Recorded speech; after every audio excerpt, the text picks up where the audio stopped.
Didn't you always think global warming was a modern problem? You and I both. Massive coal-eating factories, everyone's shiny new SUVs, maybe greedy oil honchos just before the new millennium.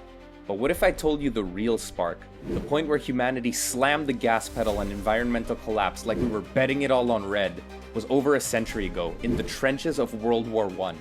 Not by accident, but by design.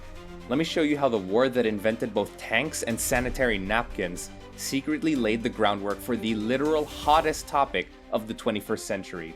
Get ready for today's dose of bean scent knowledge.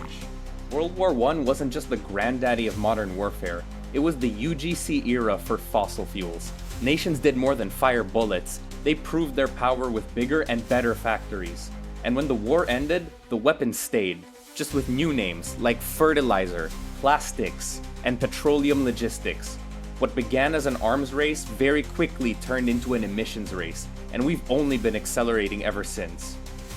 Let's start with one invention of the war that we knew was dangerous, but only grew more and more catastrophic: synthetic nitrogen.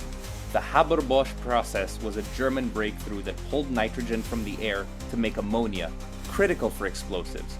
But after the war, that same tech got rebranded for agriculture. Boom! Chemical fertilizer was born. Sounds great, right? More food, fewer famines, but this miracle was a curse. Mass use of this fertilizer released tons of nitrous oxide, a greenhouse gas 300 times more potent than carbon dioxide. It also fed the rise of industrial agriculture, mega farms, crop overproduction, deforestation.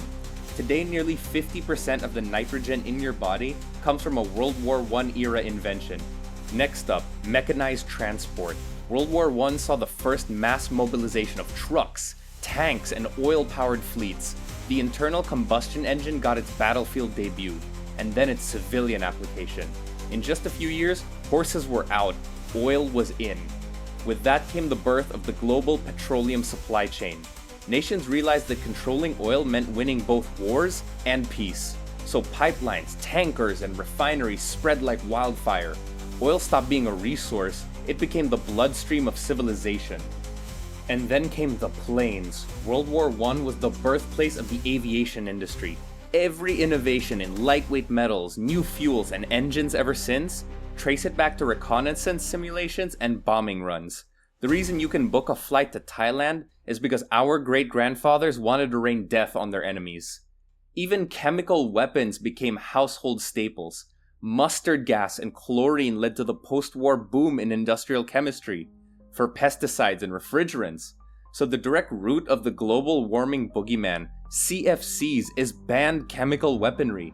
The same CFCs that nuked our ozone layer came from the labs that were trying to melt soldiers' lungs. Can you believe not a single one of these technologies was phased out? Instead, they were all globalized, subsidized, and scaled up.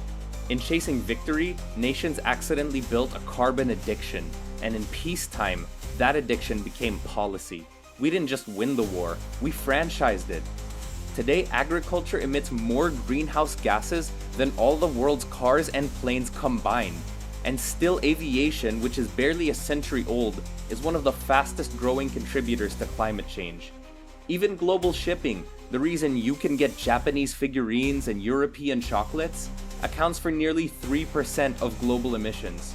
We're not just living the shadow of World War II, we're pumping more life into it. So if we accidentally started global warming with World War I, how hard have we screwed ourselves as a species? Pretty badly. It took just 4 years of war to rewrite how civilization consumes the planet itself. But think of it this way. If the Great War could do all this by accident, imagine what we're capable of with a clear purpose. The climate crisis isn't just a story about science, it's a story about history. About how one war engineered a future no one asked for.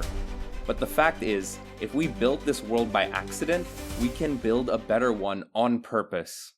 Drop a clean energy in the comments below if you believe we can still turn this around, like I do. For now, go forth and put your new knowledge to good use. We'll catch you for your next cup of coffee.